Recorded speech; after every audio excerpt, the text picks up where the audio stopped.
যশোর জেলা কৃষক দলের সাবেক সহসভাপতি ও শহরের ঘোপ জেল রোড এলাকার বাসিন্দা নূরনবীকে মারধর করে হাত পা ভেঙে এবং পায়ের রগ কেটে হত্যা চেষ্টার অভিযোগে সাবেক সংসদ সদস্য শাহিন চাকলাদার সহ ৮ জনের বিরুদ্ধে আদালতে মামলা হয়েছে। ঘটনার প্রায় ১৩ বছর পর নূরনবী বাদী হয়ে এ মামলা করেন। সিনিয়র জুডিশিয়াল ম্যাজিস্ট্রেট সঞ্জয় পাল অভিযোগের তদন্ত করে কোতোয়ালি থানার ওসিকে প্রতিবেদন জমা দেওয়ার নির্দেশ দিয়েছেন।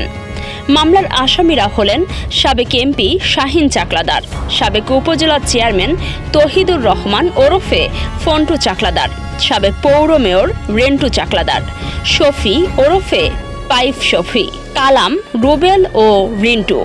মামলার অভিযোগে নূরনবী জানান ২০১৩ সালের ১৩ জুলাই রাতে ফন্টু চাকলাদার ফোন করে তাকে শাহিন চাকলাদারের কাঁঠালতলার অফিসে ডেকে নেন।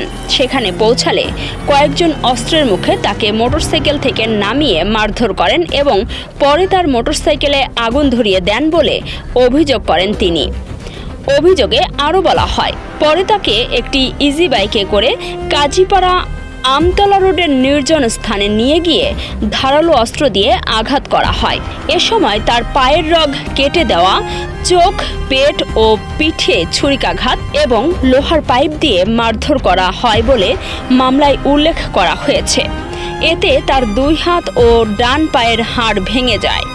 নূরনবীর অভিযোগ, ঘটনার পর আসামিরা তার মোবাইল ফোন ও পকেটে থাকা টাকা নিয়ে তাকে ফেলে চলে যান। স্থানীয়রা তাকে উদ্ধার করে যশোর ২৫০ শয্যা জেনারেল হাসপাতালে ভর্তি করেন।